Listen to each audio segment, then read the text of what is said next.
시청자 여러분 안녕하십니까? YTN 뉴스앤이슈 시작합니다. 정부가 전국 5곳에 8만 가구 규모의 신규 택지 후보지를 발표했습니다. 구리, 오산, 용인 등 수도권 3곳에 6만 5,500가구, 청주, 제주 등 비수도권 2곳에 14,500가구가 공급될 예정입니다.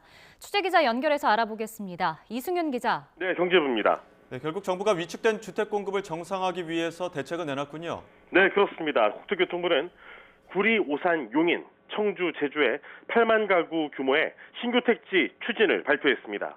먼저 수도권인 구리, 토평, 이지구는 18,500가구 규모로 한강변이면서 서울 동부권과 접해 주민 수요가 높은 지역입니다. 오산, 세교, 삼지구는 3만 1,000가구 규모로 화성, 용인, 평택, 반도체 클러스터 중심부에 있고 오는 2025년 개통하는 KTX, 현재 추진 중인 GTX-C 연장 등 철도 교통 접근성이 좋습니다. 용인 이동지구는 16,000가구 규모로 반도체 국가 산단에 접해 IT 인재들의 배후 주거지 공급이 필요한 지역입니다. 비수도권인 청주 분평 이지구는 9,000가구 규모로 산업단지가 신설돼 일자리와 인구가 증가하면서 주택 수요가 풍부하다는 평가를 받고 있습니다. 제주 화북 이지구는 5,500가구 규모로 늘어나는 인구에 비해 공공주택 공급이 적고 서부권에 비해 도시 활력 제고를 위한 계획적 개발이 필요하다는 지적을 받아왔습니다. 정부는 신규 택지 면적의 30%를 공원 녹지로 확보하고 아이돌봄 클러스터를 곳곳에 조성하기로 했습니다. 또 선교통 후 입주 실현을 위해 광역교통 개선 대책은 신규 택지 발표 직후 수립에 착수해 기존보다 최대 기간을 1년 앞당겨 지구 지정 뒤에 1년 안에 확정한다는 계획입니다.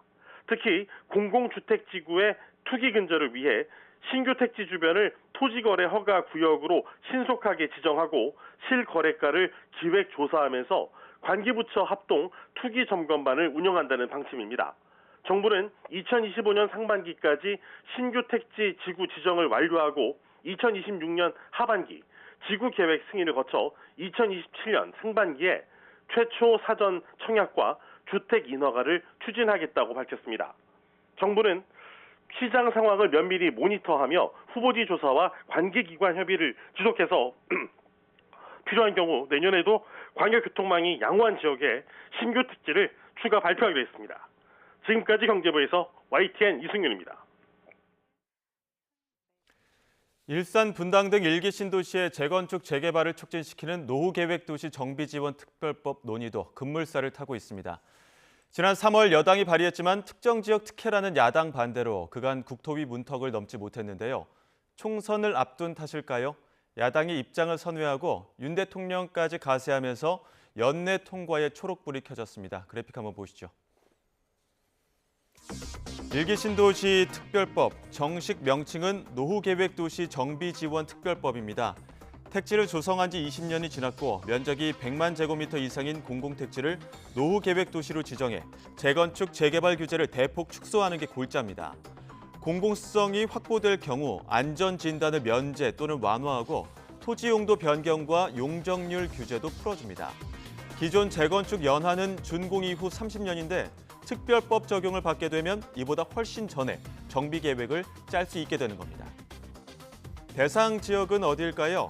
형평성을 고려해 일산과 분당, 편촌 등 기존 일기 신도시뿐 아니라 수도권 택지지구와 지방 신도시도 대상에 포함됐습니다.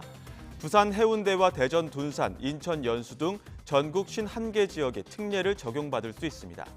다만 요건에 해당하더라도 주민 호응도가 낮거나 사업성이 없어 개발 압력이 낮다면 해당 지자체가 사업 계획을 수립하지 않아도 됩니다. 일기 신도시 특별법은 지난 대선에서 윤석열 대통령의 핵심 부동산 공약이었죠. 신도시 재정비를 통해 분당, 일산, 평촌 등 5곳에서만 주택 10만 호를 추가 공급하겠다고 공약했는데요. 어제는 특별히 민생 법안으로 콕 찍어 관심을 요청한 데다 여야 또한 공히 연내 처리에 힘쓰겠다고 밝혀 지지부진했던 법안 처리에 가속도가 붙을 전망입니다. 네, 오늘 우리 증시 움직임도 살펴보겠습니다. 미국 물가 상승 압력 둔화세에 오늘 우리 증시가 시작부터 힘을 받았습니다. 원달러 환율도 큰 폭으로 하락 출발했습니다. 취재기자 연결해 자세히 알아보겠습니다. 나연수 기자. 네, 한국거래소입니다. 오늘 우리 증시 힘차게 출발했다고요? 네, 오늘 코스피 지수는 어제보다 2.01% 오른 2482.21에 코스닥 지수는 1.54% 오른 806.40에 각각 장을 열었습니다. 지수는 지금 더 올랐습니다. 현재 코스피가 2.11% 오른 2484.71, 코스닥 지수가 1.76% 오른 808.22까지 올라 있습니다. 코스피에서는 외국인과 기관이 순 매수하는 가운데 개인이 벌써 9,900억 원 이상 순매도하며 차익을 실현하는 모습입니다. 시가총액 상위 20위권 전 종목 대체로 굉장히 순풍을 탄 모습입니다. 원달러 환율도 오랜만에 긴장을 풀었습니다. 서울 외환시장에서 달러 대비 원화 환율은 어제보다 20원 이상 내린 1,307원에 거래를 시작했습니다. 지금은 11원 정도 내려간 1,301.10원에 거래를 이어가고 있습니다. 네, 밤사이 미국발 호재가 우리 증시에도 영향을 미친 거죠? 네, 밤사이 미국 뉴욕 증시가 일제히 환호했죠. 미국 물가 상승률 지표가 예상보다 둔화세를 가리킨 덕분입니다. 10월 소비자 물가지수 상승률은 지난해 같은 달 대비 3.2%로 지난 7월 이후 가장 낮은 수준이었고 같은 기간 근원 소비자 물가지수 상승률은 4%로 역시 시장 예상치를 밑돌았습니다. 물가 상승률이 둔화했다는 건 미국 연준이 올해 마지막 FOMC에서 금리 동결을 결정할 가능성이 더 뚜렷해졌다는 뜻입니다. 이에 따라 10년 만기 미국 국채 금리는 4.4%대로 급락했고 달러 인덱스는 1.48% 하락했습니다. 나스닥 지수가 2%, 다우와 S&P 500 지수도 1% 넘게 오르며 뉴욕 증시 3대 지수 모두 훈풍을 탔습니다. 여기에 우리 증시 개장 직전 미국 하원의 추가 임시 예산안이 통과되며 셧다운 리스크도 해소된 상태입니다. 지금까지 한국거래소에서 전해드렸습니다. 내년 총선을 앞두고 국민의힘 핵심 의원들의 용퇴를 압박하는 이뉴한 혁신위원장이 윤석열 대통령 측에서 소신껏 거침없이 당에 필요한 것들을 하라는 신호를 보내왔다고 말했습니다. 김기현 대표는 일축하고 있지만 지도부를 비롯한 주류 인사들의 거취를 둘러싼 논란이 연일 확산하는 모습입니다. 취재기자 연결합니다. 나혜인 기자. 네, 국회입니다. 네, 이뉴한 위원장이 아침에 YTN 라디오 인터뷰를 한 거죠? 네, 인유한 혁신위원장은 아침 YTN 라디오 인터뷰에서 여전히 국민의힘 핵심 의원들이 의심의 여지 없이 용퇴를 결심할 거라고 본다고 말했습니다. 이어 윤석열 대통령 측에서 소신껏 당에 필요한 것을 거침없이 하라는 신호를 보내왔다고 덧붙였습니다. 혁신위가 던지는 메시지들이 대통령실과 교감해서 나오는 것이냐는 질문에 이렇게 답을 한 건데 교감은 안 하지만 혁신위 활동에 충분히 힘은 실어주고 있다는 걸 내비친 것으로 보입니다. 연일 신당 창당 가능성을 키우는 이준석 전 대표는 아침 라디오 방송에서 인 위원장은 결국 윤 대통령의 정치적 견해를 대변하고 있다며 현재 김기현 대표 체제는 앞으로 1, 2주 사이에 정리될 거라고 주장을 했습니다. 여당이 비상대책위원회를 꾸려서 총선을 치를 거란 전망인데 비대위원장은 한동훈 법무부 장관이 맡을 수 있다고 주장하기도 했습니다. 거듭되는 거취 압박에 김기현 대표는 국회에서 기자들과 만나 혁신위에서 정제되지 않은 발언들이 언론을 통해 보도되고 혼선을 일으키는 모습은 바람직하지 않다고 재차 지적했습니다. 이어 총선은 종합예술 작품이라며 당을 중심으로 지도부가 잘 지휘해 나갈 것이라고 강조했습니다. 비대위 전환 가능성을 일축했지만 당 안팎에서 연일 쏟아지는 용퇴론에 당내 분위기는 어수선한 상황입니다. 민주당 역시 총선 공천 불이익을 우려한 비이재명계 의원들의 집단 행동이 가시권에 들어왔습니다. 비명계 대표주자인 이원욱 의원은 아침 라디오 방송에서 총선을 앞두고 당의 혁신 메시지를 낸 의원 모임 발족 시기와 의제를 마지막으로 조율하고 있다고 말했습니다.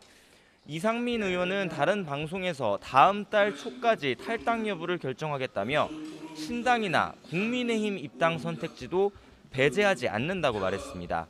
이에 친이재명교의 자장으로 꼽히는 정성우 의원은 민주당 전체 의원 가운데 5%가량의 움직임일 뿐이라며 이들이 내놓는 지도부 폄하 발언이 당에 무슨 도움이 되는지 모르겠다고 비판했습니다. 이런 가운데 거대 양당은 각각 민심을 잡기 위한 부동산 정책 경쟁도 이어가고 있습니다. 경기도 인접도시의 서울 편입을 추진하는 국민의힘 특별위원회는 이번 주 법안 발의를 앞두고 서울시청과 구리시청을 잇따라 방문해 현장 여론을 수렴합니다.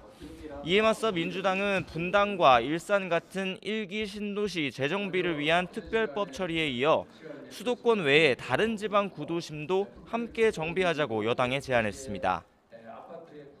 네, 그리고 국회에서는 김명수 합참의장 후보자 청문회도 열리고 있죠. 네, 화두는 국방 정책이지만 김명수 후보자의 과거 근무 태만 의혹을 두고 여야 의원들의 지적이 잇따르고 있습니다. 특히 해군 출신인 김 후보자가 과거 북한이 미사일을 발사한 날 골프장을 이용하고 근무 중 수십 차례에 걸쳐 주식 거래를 했다는 의혹을 야당이 집중적으로 부각하고 있습니다. 이 밖에 어제 야당에서 제기한 김 후보자 자녀의 학교 폭력 의혹도 도마 위에 올랐습니다. 딸이 중학교에 다닐 때 집단 폭행에 가담했다는 주장인데 김 후보자는 자식의 일을 세심하게 살피지 못해 송구하다면서도 당시 진정성 있는 사과를 당사자가 받아들여서 마무리된 사안이라고 해명했습니다. 하지만 야당은 인사검증 과정에서 또다시 자녀 학교폭력 의혹이 걸러지지 않았다며 대통령실의 검증 실패 책임을 부각하고 있습니다. 이 밖에도 국회에서는 상임위별로 예산 심사도 이어지고 있습니다. 핵심 쟁점 가운데 하나인 연구개발 예산을 두고 국민의힘은 오늘 청년 연구원들을 국회로 불러 과학기술계 현장의 목소리를 들을 예정입니다. 정부가 삭감한 예산을 오히려 더 올려야 한다고 주장하는 민주당은 이재명 대표를 비롯한 지도부가 대전 대덕 연구개발특구에서 현장 간담회를 준비하고 있습니다. 지금까지 국회에서 전해드렸습니다. 이른바 사건 브로커 의혹으로 검찰 수사를 받던 전직 치안감 A씨가 오늘 경기 하남시 야산에서 숨진 채 발견됐습니다. 경찰은 어제 A씨에 대한 실종 신고를 접수하고 일대를 수색하고 있었는데요. 자세한 내용 알아보겠습니다. 자, 김다연 기자. 네, 사회부입니다. 네, 사라진 전직 치안감이 실종된 지 얼마 만에 발견된 겁니까? 네, 경찰은 어제 오후 전직 고위 경찰관인 A씨가 실종됐다는 가족들 신고를 받고 수색견을 동원해 일대를 살피던 중이었는데요.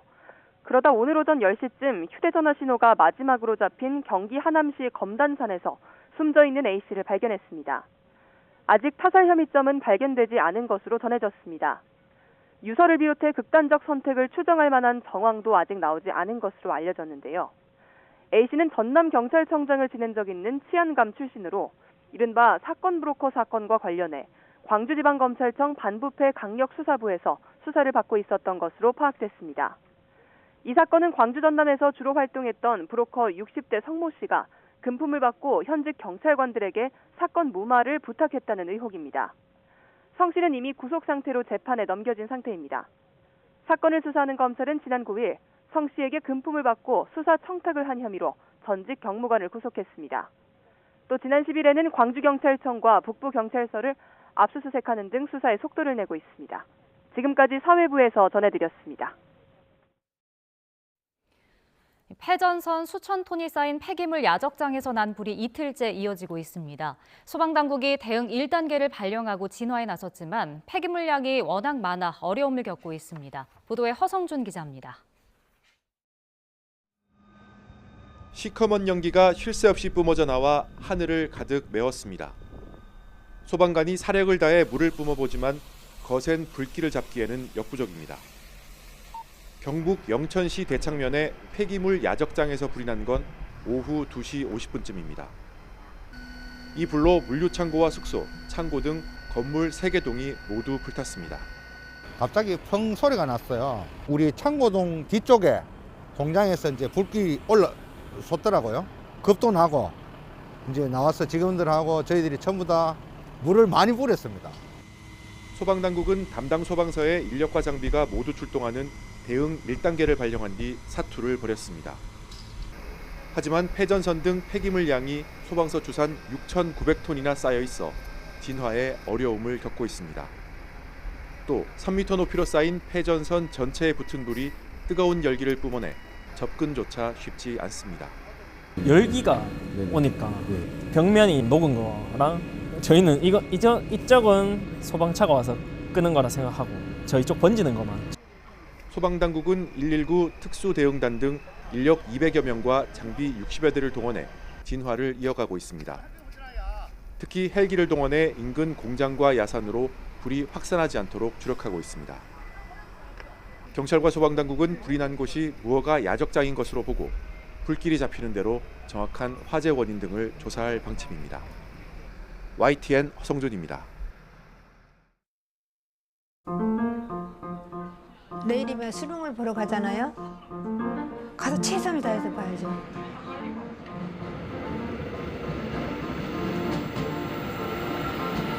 배우지 못한 게 평생 한이 된 거예요. 수능을 봤다. 이 나이에 평생에 보람이지 않을까요? 하고 싶은 꿈이 있으면요, 꼭 이루어져요.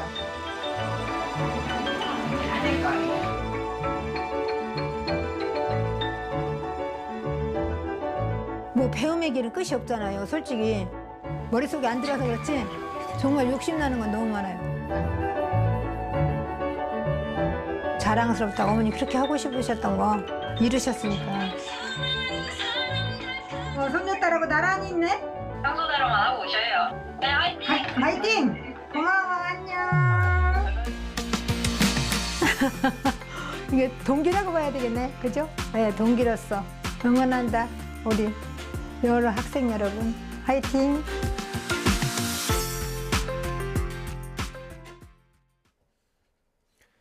수학능력 시험일인 내일 영하권 입시 추위는 없지만 종일 쌀쌀한 날씨가 될 것으로 보입니다. 특히 오전부터 비가 내리는데 서쪽 지역에는 오후에 천둥 번개가 칠 가능성이 있다고 합니다. 자세한 수능일 날씨 취재기자 연결해 알아보겠습니다. 정혜윤 기자. 네, 정혜윤입니다. 네, 영하권 수능 추위는 아닌데 종일 쌀쌀하다고요? 네, 그렇습니다. 내일 아침 서울 기온은 6도, 낮 기온은 8도입니다. 영상권 기온으로 입시 추위는 없겠습니다. 다만 종일 하늘이 흐리고 바람도 강해지면서 쌀쌀한 날씨가 될 것으로 보입니다. 시험에 대한 부담 때문에 온도에 더 민감한 수험생들은 따뜻한 소재의 긴 소매 옷을 준비하고 두꺼운 니트보다는 얇은 패딩이나 바람막이 등을 갖추는 게 좋겠습니다. 비는 내일 오전 서쪽 지방부터 시작해서 오후에는 전국으로 확산하겠고요. 밤에는 그치겠습니다.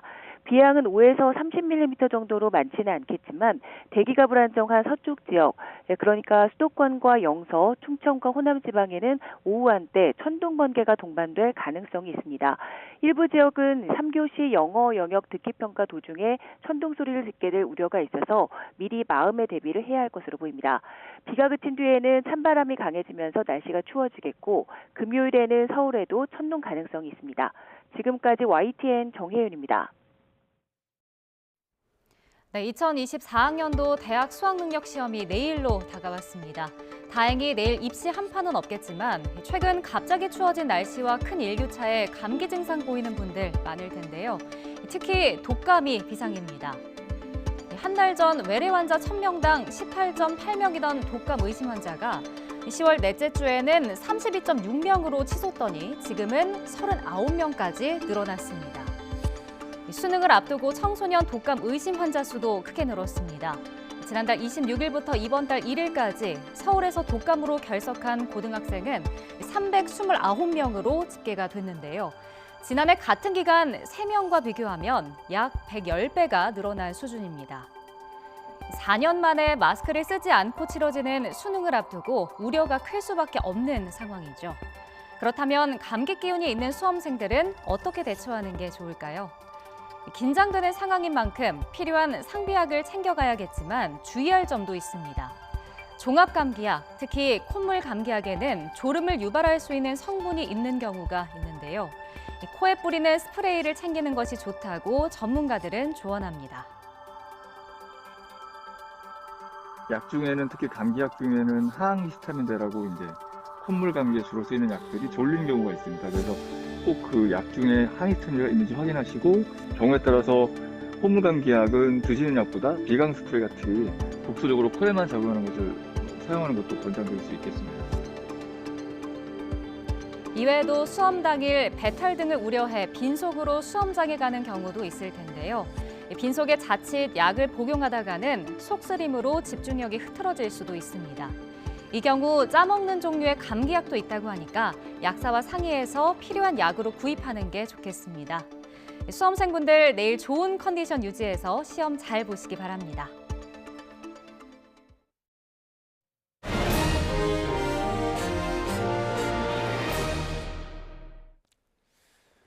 네, 오늘의 정치권 이슈 국민의힘 조은희 의원, 더불어민주당 양이원영 의원과 이야기 나눠보겠습니다. 안녕하십니까? 네, 안녕하세요.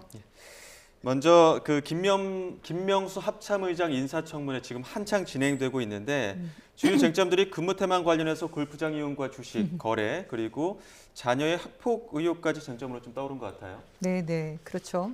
사실은 합참의장이라고 하면은 우리 군인들의 총사령관 역할이지 않습니까? 네. 근데 북한이 도발을 해오던 그 시기에 그 관련한 미사일을 쏘던 때도 그렇고 그런 시기에 주식 거래를 했다거나 아니면 골프장을 이용했다거나 근데 그걸 근무 중에 한 게 아닌가 싶은 지금 의심도 들고 있지 않습니까? 그런 분이 어떻게 전 군을 총 지휘할 수 있는 사령관 역할을 할 수 있을지 좀 의심스럽습니다. 청문준비단에서는 뭐 작전에 대한 어떤 조치 요원이 아니었기 때문에 가능하지 않았겠느냐 이런 이야기를 하고 있는 것 같은데요. 일단 학폭부터 먼저 말씀을 드리면요. 11년 전에 따님이 중학교 2학년 때 있었던 이야기인데요. 본인도 몰랐던 사안이고 또 이 부분에 대해서 후보자가 이미 딸을 제대로 가르치지 못해서 죄송하다, 피해자한테 죄송하다 이런 사과를 드렸습니다. 그리고 이 학폭 문제는 요즘에 굉장히 중요한 사회적 현상이 돼 있는데요. 문제는 힘 있는 사람이 피해자를 두고 이 사건을 덮었거나 이럴 때 문제가 있는 거죠. 민주당의 정청래 최고위원이나 중진인 안민석 의원도 자녀 학폭 문제로 가슴앓이를 하고 있는 걸로 알고 있습니다. 그래서 우리 부모들은 또 우리 사회는 학폭을 예방하고 학폭 피해자가 생길 경우에 가해자로부터 분리하면서 가해자에 대한 제대로 된 처벌이 이루어지게 하는 그런 사회가 마땅한 거지 자녀 문제는 나라님도 어떻게 할 수 없는 거잖아요. 그래서 그런 문제에 대해서 우리가 좀 제대로 잘 들여다봐야 된다 이런 말씀을 드립니다. 그리고 또 골프나 주식 거래 같은 경우는 본인이 스스로 해명한 게 근무 시간 내에 한 게 아니고 작전이 종료된 후에 했다라고 말씀하시니까 오늘 청문회 과정에서 그게 CCTV가 가려질 걸로 생각합니다. 근데 뭐 자녀 문제와 관련해서 본인도 몰랐다고는 했지만 이렇게 학폭에 접수됐던 사안이기 때문에 이 법무부의 인사검증 관리가 조금 제대로 되지 않았던 것 아니냐 이런 비판들도 나오고 있는 것 같은데요. 네. 제가 간단하게 말씀을 드리긴 했는데요. 우선 학폭에 대한 문제는 왜 유독 지금 정부에서 추천하는 국무위원이라든지 이런 분들에게서 학폭 사건이 많이 일어날까? 뭐 정순신 씨나 아니면 김승희 씨나 아니면 이번 건도 마찬가지인데요. 저는 권력형 학폭이 아닐까. 그러니까 부모가 가지고 있는 어떤 권력에 빗대어서 이런 학교 폭력을 저질러도 크게 나는 문제가 없는 게 아닌가라는 그런 인식을 혹시 아이들에게 잘못 심어준 게 아닌가. 그래서 사실은 그 어른이라고 하는 분들의 문제에 대해서 우리가 다시 한번 들여다보게 되는 거고요. 그 중에 하나가 이제 정순신 씨는 평소 아빠가 아는 사람이 많아서 뭐 재판에서 무조건 이긴다 이런 얘기를 수시로 해왔다는 거 아닙니까? 그리고 이동관 방통위원장 자녀에 대한 그 학폭 사건에서도 이동관 씨의 그 권력, 그 당시의 권력이 어떤 역할을 한 게 아닌가라고 이제 의혹이 자꾸 생기는 이유가 있는 겁니다. 그런 차원에서 이런 학폭 문제가 저희가 조명이 되는 게 아닌가 싶고요. 그리고 아무리 물론 그건 뭐 이번 인사청문회에서 검토가 되겠지만 작전이 끝났다 하더라도 비상으로 대기를 해야 되는 거죠. 근데 일반 뭐 보병이라든지 뭐 아닌 대령 정도 되거나 이런 분들이라면 그럴 수 있겠지만 일정 정도 어떻게 보면 책임자급에 있는 분들이 그게 시간상으로 그게 딱 끝난 다음이라고 주식 거래를 하고 골프를 치러 가고 이건 기본적으로 안보에 대한 태도와 자세에 우리가 봐야 되지 않을까라는 생각이 좀 듭니다. 그리고 마지막으로 우리가 그동안 대통령실에서 이제 이런 인사 검증을 해 왔는데 법무부 인사검증관리단에서 전문성을 이유로 해서 그 인사검증의 역할을 가져가지 않았습니까? 근데 지금까지 문제가 됐던 이 많은 사람들에 대해서 과연 전문적으로 인사검증을 하고 있느냐. 이번 학폭건에 대해서도 그냥 구두로 물어보고 아니라고 하니까 그냥 없던 일을 해버리는 이게 무슨 전문성일까? 과연 법무부가 자기 역할을 제대로 하고 있는지를 이번 건을 통해서 다시 한번 저희가 확인할 수 있다라고 생각이 듭니다. 혹시 이 부분에 대해서 반론할 이야기 있습니까? 지금 학폭이 이 후보자 경우 제외하고 3건이 이제 말씀을 하시는데요. 예. 그중에 2건에 대해서는 본인이 책임을 지고 사퇴를 한 경우고요. 한 건의 이동관 방통위원장 같은 경우는 피해자가 선처를 요구했던 건입니다. 그리고 학폭이 사실은 정청래 의원이나 또 안민석 의원에게도 있듯이 요즘에 드라마나 또 이런 걸로 해서 요즘에 특히 아주 꼼꼼히 이제 사회적으로 문제가 되니까 그런 거지 문재인 정부나 과거 정부에서도 이런 일은 저는 있었다고 생각합니다. 제가 누누이 말씀드렸지만 이 일의 핵심은 과연 권력으로 학폭을 덮었느냐 아니냐 하는 문제를 따지는 데 있지 11년 전에 있었던 자녀의 그런 일이 있었다고 해서 청문회 대상이 아니고 검증을 잘못했다 하는 것은 그러면 누가 그 청문회 할 수 있는 자리에 오겠습니까? 그런 부분에 있어서 청문회를 대하는 우리 여야의 태도도 조금 교정할 필요가 있다. 이런 생각이 듭니다. 어쨌든 집단 폭행에 가담을 했는데 서면 사과로 하고 가장 낮은 처분을 받았던 게 그 당시에 부모의 역할이 있었던 게 아니냐라고 이제 의심을 받을 수밖에 없는 상황이라서 이번 인사청문회에서 관련 내용들이 이제 검증되기 바랍니다. 지금도 한창 진행되고 있기 때문에 인사청문회가 마무리되고 난 뒤에 어떤 해명 내용들도 좀 살펴봐야 될 것 같고요. 주제를 조금 바꿔서 지금 탄핵 소추안 관련해서 이동관 방통위원장이랑 그 검사 2명에 대한 탄핵안 재추진하는 데 좀 속도를 내는 분위기가 민주당에서 감지되고 있다 이런 이야기 나오는데 원래는 이제 30일에 이제 재추진하고 재발의하고 12월 1일 날 표결을 하기로 했었는데 23일에 재발의하는 쪽으로 조금 앞당기는 방향이 되는 것 같거든요. 탄핵이 처리가 되려면 24시간 이상 본회의가 유지가 되어야 되거든요. 근데 제가 알기로는 그 전에 이틀 이상 본회의가 있는 계획은 없는 걸로 알고 있습니다. 23일 하루기 때문에 그러니까. 지금 김진표 국회의장에게 하루 더 연장하는 방안을 좀 요구할 것이다 이런 이야기가 나오고 있는 것 같은데 근데 김진표 의장님께서는 그 전에도 저희가 탄핵안을 보고했을 때 그 당시에 만약에 하실 마음이 있으셨으면 하루 더 해주셨겠죠. 근데 그때 여야가 합의하지 않은 본회의 일정은 열지 않겠다라는 원칙을 그러니까 당신이 가지신 원칙을 말씀을 하셨기 때문에 이번에도 저희가 이제 여야가 합의한 이틀 연속의 그 본회의 날짜를 생각을 하고 있는 겁니다.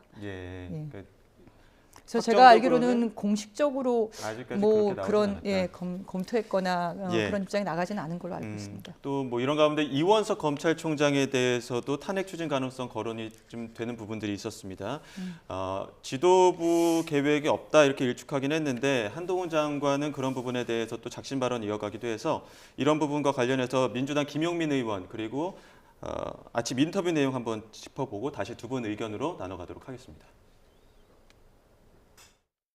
이원석 검찰총장의 특수부 검사 지키기는 마치 군부 독재 시절 하나회의 모습을 보는 것 같습니다. 검찰총장의 경거망동 행동에 대해 국민의 대표로서 준엄하게 경고합니다. 민주당은 범죄 검사에 대해 탄핵을 추진할 것이며 이번에 발의한 검사 이외에도 그 대상과 범위를 확대할 계획입니다. 저에 대해서 탄핵한다고 했다가 발 뺐고 오늘은 검찰총장 탄핵한다고 했다가 분위기 안 좋으니 말 바꿨습니다. 민주당은 이제 정말 하루에 한 명씩 탄핵 추진하는 것 같습니다. 만약에 법무부가 자유민주주의를 파괴했다는 이유로 더불어민주당에 대한 위헌정당 심판을 청구하면 어떨 것 같습니까? 더불어민주당이 말한 이원석 검찰총장 탄핵이나 저에 대한 탄핵보다 과연 더불어민주당에 대한 위헌정당 심판이 헌법재판소에서 인용될 가능성이 더 낮다고 보십니까? 탄핵을 검토한 적도 없고 현재 기준으로는 앞으로도 탄핵이 검토될 계획도 현재 기준은 없어요. 그러면 그러니까 한동훈 장관은 어제 금도를 넘은 것이에요. 예. 위헌정당 심판이라는 거는 진짜 민주주의에서 극약 처방이거든요. 예. 극약 처방, 그러니까 탄핵이랑 비교 대상 자체가 아니에요. 한동훈 장관이 뭐 비교로 그렇게 얘기를 한 것처럼 얘기했지만 실제 내심을 얘기한 게 아닐까 싶어요. 수위가 점점 더 올라가고 있습니다. 지금 최혜영 민주당 원내대변인이 그 검찰총장 탄핵안을 논의될 것 같다 이렇게 기자 질의응답 과정에서 나왔고 그런 부분에 대해서 다시 진화를 하는 부분에서 오후에 잘못이 있으면 하겠다는 거지 논의된 바도 없고 계획도 없다 이렇게 다시 한번 또 수습하는 모습이 있었거든요. 이런 부분에서 지금 한동훈 장관은 평소에 이제 다니면서 그냥 인터뷰에 자연스럽게 응했었는데 종이까지 들고 나왔습니다. 어떻게 보셨습니까? 민주당이 탄핵 중독에 걸린 것 같아요. 예. 그러니까 최초의 검사 탄핵, 그것도 9년 전 일로 했지 않습니까? 이제는 이재명 대표가 기소된 위증 혐의를 분리심의하겠다는 판사까지 탄핵할 수도 있다고 저는 봅니다. 그래서 이 탄핵이 의회가 정부를 견제하기 위한 마지막 수단인데 예. 틈만 나면 탄핵, 이원석 총장 탄핵, 한동훈 장관 탄핵, 그리고 사실 이상민 장관 탄핵은 실제로 했지 않습니까? 그런데 6개월 후에 헌법재판관 9명 전원이 탄핵 기각을 했지 않습니까? 그래서 민주당도 탄핵이 인용이 되지 않는다는 걸 알고 있습니다. 그런데 이동관 방통위원장을 탄핵하는 것은 그동안 방통위의 업무를 중지시키겠다는 의도죠. 예. 그러면 YTN 민영화 후속 조치, 그리고 지금 MBN 방송이 재승인 안 하면 불법 방송이 되는데 그런 것들을 다 정부에 부담을 씌우겠다 이런 말이고, 검사 탄핵은 아까 제가 9년 전 거 탄핵하고 또 2년 전 거 탄핵하고 이제는 이재명 대표를 수사하는 검사를 탄핵하고 앞으로 검찰총장도 탄핵할 수 있다는 것을 내비친 겁니다. 그러니까 법무부 장관은 검찰과 본인 같은 한 식구잖아요. 그러니까 이렇게 하면 조자룡 헝칼 쓰듯이 자꾸 탄핵을 이렇게 값어치 없는 걸로 만들면 정부가 정당을 견제할 수 있는 게 위헌 정당 심판 아닙니까? 예. 그럼 우리가 그렇게 정부에서는 맨날 그렇게 하면 좋겠냐. 그럼 반헌법적으로 이게 얼마나 심각한 것을 얼마나 정쟁에 이용하고 있느냐 하는 것을 제대로 작심해서 반박한 걸로 저는 이해하고 있습니다. 예. 김용민 의원 극약, 금도를 넘었다 이렇게까지 발언했었는데 양이원영 의원님 어떤 의견 갖고 계십니까? 한동훈 장관 긴장했네요. 긴장한 걸로 보이십니까? 네, 긴장했네요. 어떤 부분에 네네. 긴장했을까요? 보복 기소했다고 대법원 판결 났던 그 검사를 탄핵했을 때는 그렇게 반응이 안 나왔어요. 근데 그분은 특수부 검사가 아니었거든요. 예. 근데 검사들은 탄핵은 사실 다를 게 없습니다. 징계를 하는 거예요, 징계. 그러니까 국회의 권한을 가지고 사실은 지금 사법부에서 수사권 그리고 기소권 독점은 검사들이 하고 있잖아요. 예. 검사 외에는 할 수가 없어요. 그래서 사실 기소권을 가지고 권력을 획득하기도 하고 돈벌이도 한다고 지금 그런 여러 사례들이 있지 않습니까? 근데 자기 식구들, 검사들은 문제가 생기고 위법한 게 분명히 보이는데도 불구하고 제대로 수사도 안 하고 기소도 제대로 하지 않고 결국은 그냥 자기들끼리 감싸주고 그냥 있는 거죠. 그러니까 검사라는 굉장히 특권 계층이 한국 사회에 지금 만들어지고 있는, 이미 만들어진 거죠. 우리가 그 민낯을 못 봤던 건데 그중에서도 특수부 검사들은 더 특별한 대우를 받아왔다는 걸 우리가 확인을 한 건데요. 갑자기 검찰총장이 나를 탄핵하냐 이런 얘기를 하시는데 저희가 뭐 최혜영 의원님의 얘기가 좀 약간 잘못 전달됐을 수도 있지만 전혀 검토한 바가 없고 예. 의총에서도 얘기된 바도 없고, 왜냐하면 저희는 위법했다고 보이지만 징계가 필요하다고 보이지만 검찰이 내부에서 싸고 도는 오히려 승진까지 시키는 그런 검사에 대해서 삼권 분립의 대한민국 사회에서 국회가 가진 권한으로 그 검사들을 그 특권층에 대해서 분명하게 징계를 하는 역할을 하는 겁니다.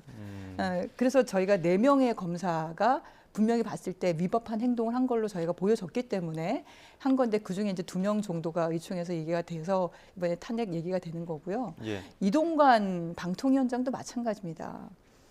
방통위원장 된 후도 그렇고 그 전에 내정된 단계에서부터 상당히 여러 가지 법을 위반한 행동들이 많이 있어요. 어떻게 5명이 합의해서 논의하고 거기서 표결해서 하는 그 방통위를 7개월 전에 국회에서 통과시킨 방통위원을 지금까지 임명 안 시키면서 2인 체제로 그것도 2명에서 모든 걸 14건을 의결을 하면서 사람들을 다 해임시키고 지금 이렇게 방송 장악의 단계를 밟아가지 않습니까? 국민들 시선은 아랑곳하지 않고 거의 검열 방송, 전 땡윤 방송이 시작이 된 것 같은데 이런 불법적인 방송 장악에 대해서 저희가 국회의 권한으로 탄핵을 하는 거고요. 그리고 위법한 행동을 한 예를 들면 우리가 만약에 경찰관이 자기의 사적인 어떤 정보를 이용하기 위해서 자기 집에 고용된 누구를 이렇게 범죄 사실을 들여다본다거나 이렇게 하면 이거는 다 불법이고 사실 파면까지 가는 거예요. 근데 검사는 그래도 됩니까? 아니 그리고 자기 처남 마약 사건에 대해서도 아니 이 정부는 마약 사범에 대해서 철저하게 한다면서요. 근데 왜 3개월 동안 질질 끌고 그렇게 합니까? 근데 그런 한두 가지 건이 아닌 비리나 아니면 부패나 아니면 위법한 행동을 저지른 검사에 대해서 누가 그걸 처벌을 합니까? 예. 검사가 수사하고 기소하지 않는데 결국은 국회에서 탄핵을 할 수밖에 없는 거다. 근데 그 내용에 대해서 그럼 변명을 하거나 그게 사실이 아니다 이렇게 말을 해야 되는데 그게 아니라 이렇게 말하는 것은 저는 날선 발언들이 있다 보니까 그런 부분에 한동훈 장관님께서 저는 굉장히 긴장을 했구나. 그래서 국회 탄핵 권한이 제대로 작동을 하고 있는구나라는 전 생각이 들었습니다. 설전이 많이 오간 부분들도 다 좀 마지막에 짚어주셨는데 어떤 반론 있으십니까? 반론이라기보다요. 이제 양이원영 의원님이 하신 말씀 속에 답이 있어요. 검사를 징계하기 위해서 탄핵을 한다는 거거든요. 근데 검사를 징계하기 위해서 탄핵할 수 없습니다. 왜냐하면 헌법상의 중대한, 법률상의 중대한 위반 사실이 있을 때 탄핵하는 거거든요. 그러니까 마음에 안 든다고 탄핵하는 겁니다. 그리고 이동관 방통위원장은 이제 취임하신 지 3달이 안 됐어요. 그런데 어떻게 중대한 위법, 헌법상, 법률상의 위법이 있겠습니까? 민주당의 마음에 안 드니까 징계 차원에서 하는 거죠. 그리고 민주당은 한동훈 장관에 대한 어떤 컴플렉스 같은 게 있는 것 같아요. 그리고 또 한동훈 장관하고 같이 말을 섞으면 본인이 인지도가 올라가고 또 열성 지지자들에게 박수를 받는다 하는 어떤 잘못된 생각을 갖고 있지 않느냐 이런 생각도 들고 그게 역설적으로 한동훈 장관을 더 키워주는 의미도 있다 이렇게 생각이 듭니다. 그런 점에서 이 탄핵의 엄중함을 민주당은 조금 가려주셨으면 좋겠다. 지금도 일사부재에 의해서 우리 당이 권한쟁의도 하고 또 가처분 신청도 했습니다만 이것이 받아들여지리라고 생각은 하지 않습니다. 그런데 9일 날 하고 23일 날 하겠다 하고 안 되면 30일 날 또 하겠다 하고 한 달에 3번 하겠다는 거죠. 그런 점에서 우리 168석을 가진 민주당이 밀어붙이면 어깨에 힘 탁 넣고 밀어붙이면 저희는 당할 수밖에 없죠. 그렇지만 국민께서 저희 여당이 제대로 일할 수 있게 또 민주당이 국정의 발목을 잡고 탄핵이 기각될 것은 본인들도 압니다. 그래서 그렇게 하는 점에 대해서 좀 회초리를 주셨으면 좋겠습니다. 총선 준비 가속화하고 있는 여야 내부 상황도 한번 살펴보겠습니다. 지금 국민의힘 혁신위 인요한 위원장의 계속된 그 중진들의 희생 요구에도 응답하지 않고 반발의 목소리가 좀 커지고 있는 상황이 보이고 있는데요.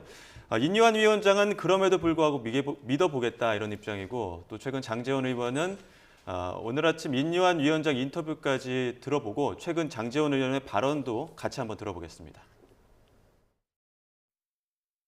우리가 뭐가 두렵겠습니까? 뭐가 어렵겠습니까? 저는 그래서 눈치 안 보고 삽니다. 할 말 하고 삽니다. 아무리 권력자가 뭐라 해도 저는 제 할 말 하고 삽니다. 난 의심의 여지가 하나도 없어요. 믿고 있습니까? 그럼요. 그럼요. 이제 꼭 집어서 얘기하면 우리가 조기 해산하고 굉장히 이제 그 극단적인 수를 두고 있다. 제가 제주도에 가서 우리 임기는 크리스마스 전이다. 좀 속도를 좀 줄여라. 왜 이러냐 자꾸.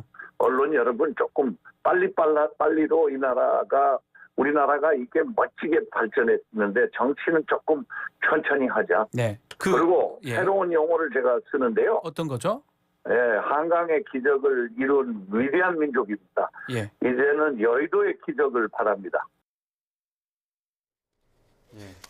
장제원 의원은 할말하겠다, 두렵지 않다 이런 입장이고 인유한 위원장 그래도 믿는다 이런 입장인데 압박과 반박이 계속되고 있습니다. 기적은 일어날까요? 저는 여의도의 기적은 일어날 거라고 생각합니다. 그런데 이제 인유한 위원장은 혁신위원장으로서 지금 국민이 원하는 것을 제대로 해주고 계시잖아요. 혁신이라는 것은 기득권의 타파거든요. 그런 점에서 기득권을 가진 분들이 희생을 해야 된다. 이런 말씀에는 대부분 다 동의를 합니다. 우리 당내에서도요. 그런데 이 타이밍과 또 방법의 문제가 타이밍이 지금은 이제 예산철이거든요. 저도 예산 심의를 하다가 오는 거고 그렇기 때문에 지금은 당사자들이 숙고할 시간이 충분하지 않다. 설사 제가 아니면 A씨가 다음에 용퇴할 생각이 있다 하더라도 최선을 다해서 지역구 또 예산을 챙겨야 되고 또 지금 당에서는 당원 단합대회를 하라고 다 지금 각 지도부에 내려가 있거든요. 당원 단합대회 가서 당원들한테 뭐라 그러겠습니까? 저는 여기 없습니다. 서울 갈 겁니다. 할 수 없지 않습니까? 그래서 타이밍의 문제고 또 타이밍의 효과를 극대화하기 위해서는 보통 총선 한두 달 전에 이런 결단이 일어납니다. 그다음에 두 번째로는 이제 혁신위원장님은 저렇게 말씀하시지만 당사자의 입장에서 보면 서울로 오지 않을 경우에는 불출마의 길을 선택을 해야 되는데 그러면 본인도 굉장히 떠밀려서 하는 게 아니고 당을 위한 나라를 위한 어떤 결단을 하기 위한 충분한 시간이 필요한 겁니다. 그런 점에서 인유한 혁신위원장이 화두를 던졌고 그 화두에 대한 굉장히 다양한 의견들 또 건설적인 의견들이 있고 또 위원장께서 좀 기다리겠다고 하셨으니까 저는 여의도의 기적이 우리 당에는 일어나리라고 생각합니다. 타당 이야기지만 민주당이 바라보시기엔 어떻습니까? 네, 겉으로는 기득권 타파처럼 치장을 했는데요. 사실상은 윤핵관도 팽당하는 그리고 검사들이라든지 새로운 국힘을 장악할 세력들에게 자리를 비켜줄 수밖에 없는 자리 만들기 아니냐.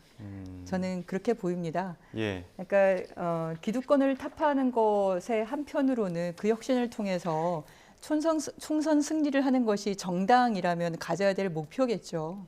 근데 떨어지는 게 뻔한 데를 이렇게 밀어내는 거는 가라고 얘기하는 거는 그건 밀어내기죠. 그 자리를 비워서 누군가를 앉히려고 그러는 거 아니겠습니까?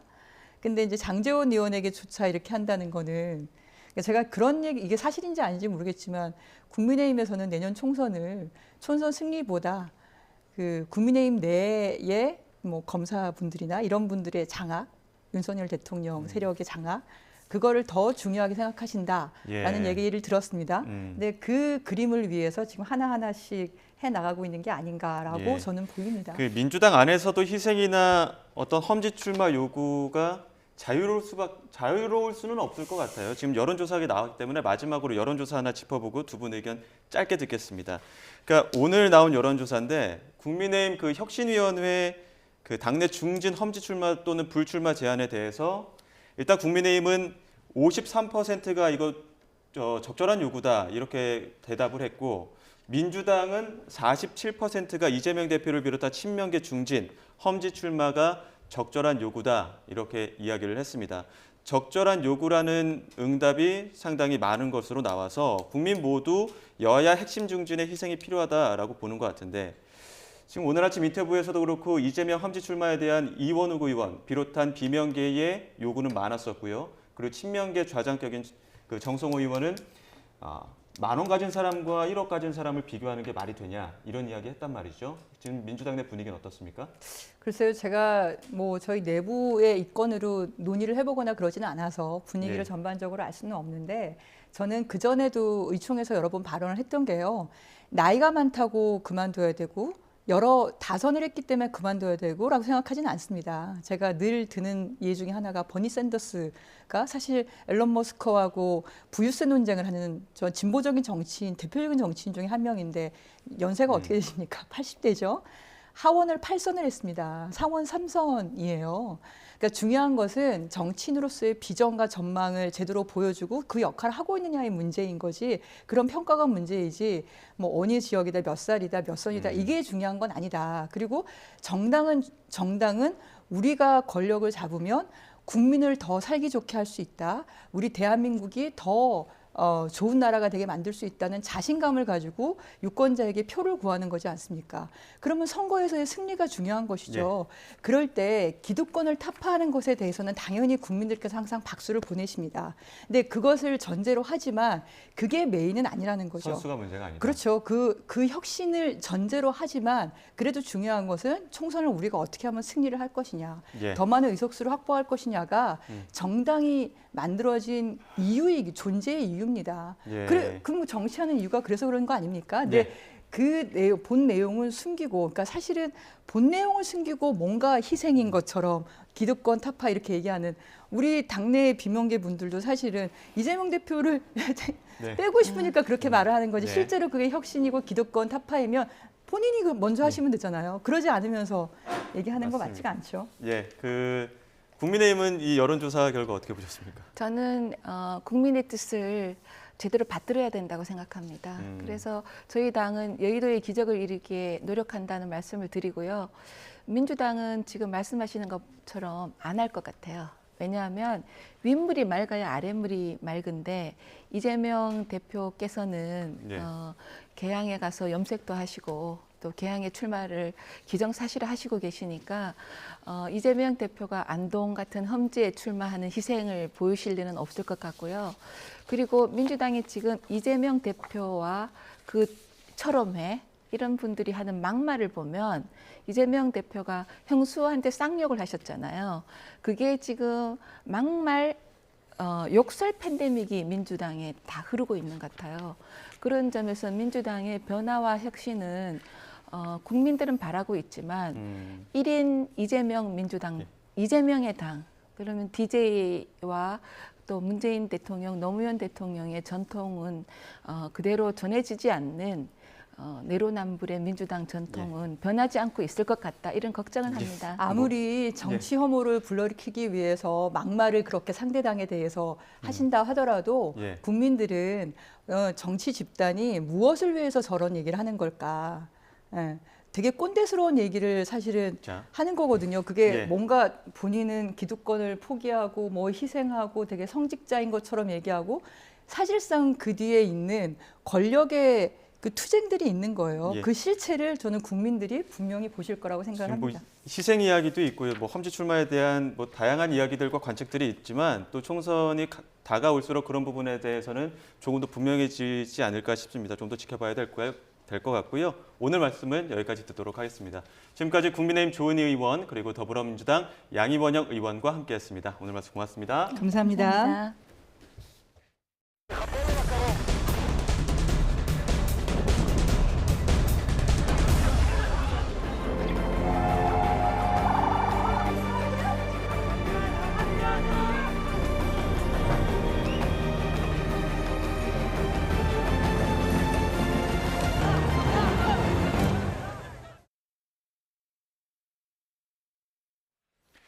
이스라엘군이 하마스의 근거지로 지목한 가자 지구내 알시파 병원을 심야에 급습해 작전을 펼치고 있습니다.